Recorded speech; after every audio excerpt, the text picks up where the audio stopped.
सुहाग रात पर मैं बेसब्री से पति का इंतज़ार कर रही थी, लेकिन पति की जगह उसके दोस्त को बेड पर आया देख मैं दंग रह गई। यह कहानी उस औरत की है जो नई नवेली दुल्हन बनकर ससुराल गई थी, लेकिन उसके पति ने ही उसका सौदा कर डाला। नेहा एक गरीब परिवार से थी। उसकी उम्र अभी 18 साल के आसपास ही थी। अच्छा रिश्ता मिलने के कारण उसके पिताजी ने उसकी शादी एक प्रेम से कर दी थी। वैसे तो नेहा ने मैट्रिक पास कर लिया था और उसका सपना था कि वह शहर जाकर नौकरी करे, पर वह जानती थी कि माँ पिताजी गरीब हैं और वह बाहर नहीं जाने देंगे। वह आगे नहीं बढ़ पाएगी, इसलिए वह शादी के लिए हाँ कर दिया। उसने माँ के मुंह से कहते हुए सुना था कि ससुराल वाले काफ़ी बड़े आदमी हैं और उनको एक अच्छी बहू चाहिए और वह कोई दहेज की मांग नहीं कर रहे हैं। मैंने यह सोचकर मन में संतोष कर लिया कि चलो ससुराल वाले अच्छे हैं तो सही। 3 दिन पहले ही मेरी शादी हुई थी और यहाँ माहौल देखकर मैं काफ़ी खुश थी। वैसे तो मेरे पिता एक मज़दूर थे, पर उन्होंने काफ़ी पैसे इकट्ठे करके मेरी धूमधाम से शादी कर दी थी। ससुराल में मेरी कोई नंद नहीं थी, बस मेरी एक सास ससुर और मेरे पति हैं। क्योंकि यह शादी के दिन का घर था, तो मैं शादी के दिन जैसे ससुराल पहुंची तो मेरा स्वागत धूमधाम से हुआ और मेरे पति की बुआ की लड़की ज्योति मेरी खास दोस्त बन गई थी।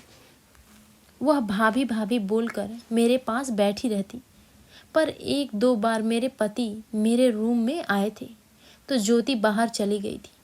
शायद ज्योति मेरे पति से काफ़ी डरती थी, इसलिए वह उनकी कुछ ज़्यादा ही रिस्पेक्ट करती थी। यहाँ का रिवाज था कि शादी के 3 दिन बाद सुहागरात होती है। वैसे तो आप शादी का पूरा दूसरा दिन था और मैं ससुराल में अपना दूसरा दिन पूरा कर रही थी। लगभग मेहमान जा चुके थे। मेहमानों में सिर्फ मेरे पति की बुआ की लड़की ज्योति और मौसी जी ही थी। धीरे धीरे करके शाम हुई और सब ने खाना खाया और मैं सो गई। सुबह उठकर ज्योति के साथ मिलकर मैंने चाय बनाई और सबको दे गई। आज मेरी शादी का तीसरा दिन था, तो मेरे ज़हन में यही बात दौड़ रही थी कि आज सुहाग रात है। आज का दिन मेरे लिए काफ़ी अच्छा है। यह सोच सोच कर मैं काफ़ी खुश हो रही थी। अचानक मेरे पास ज्योति आई और हल्का सा मुस्कुराई। मैंने पूछ डाला, क्या हुआ ज्योति, बड़ा मुस्कुरा रही हो? बोली, भाभी आज तो आपसे बड़ा नेग लूँगी, आज आपकी सुहागरात जो है। मैंने बोला, चल पगली, मिल जाएगा, पर तू एक बार अपने भैया से मांग कर देख, उसने भी तुझे मांग सकती है।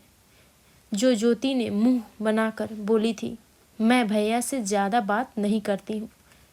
मैं और ज्योति काफ़ी देर तक बातें करते रहे और न जाने कब दोपहर हो गया। फिर शाम का खाना खाने का टाइम आया और ज्योति ने सबको खाना परोस दी। अचानक मैंने अपने पति को बरामदे में आता हुआ देख हैरान रह गई। उनके कदम काफ़ी लड़खड़ा रहे थे। मैं यह पहली बार गौर कर रही थी कि शायद वह नशे में है, पर मैं उनसे डायरेक्ट पूछ भी नहीं सकती थी। तो मेरे मन में यह बात बैठ गई थी कि अगर उन्होंने पी होगी तो हो सकता है कि शादी खुशी में पी हो, आगे शायद ना पिए। यह सोचकर मैंने उस चीज़ पर कोई ध्यान नहीं दिया और सबको खाना खिलाने में जुट गई। ज्योति बहुत सारी फूल लेकर आई और मेरा रूम सजा रही थी और धीरे धीरे मुस्कुरा रही थी। मैं भी अपने रूम में चेयर पर बैठकर सारी सजावट देख रही थी। वह फूल सजा रही थी और मेरी ओर देखकर हंस रही थी।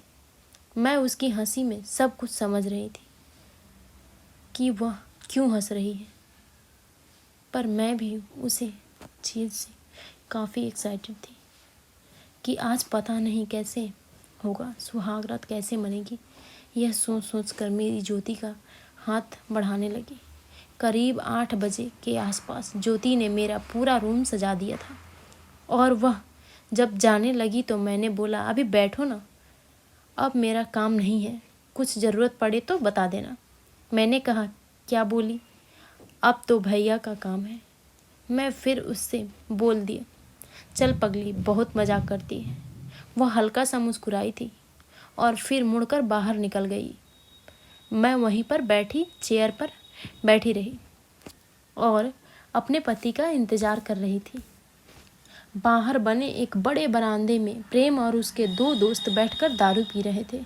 अचानक उसका दोस्त राजीव बोल पड़ा, अरे प्रेम भाई, आज तो कुछ ज़्यादा ही पी रहे हो। लग रहा है सुहाग रात का ज़्यादा मज़ा लेना चाहते हो। प्रेम मुस्कुराकर बोला, हाँ भाई, इसलिए आज चढ़ नहीं रही है। 5 पैक पीने के बाद भी नशा नहीं लग रहा है। राजीव यह बात सुनकर अपना खेल खेल गया और बोला, तो और मंगा लो। प्रेम बोला, यार कितने पैसे इकट्ठा किए हैं, सारे ख़त्म हो गए शादी में। अरे हम मंगा देते हैं भाई साहब, पर एक शर्त है।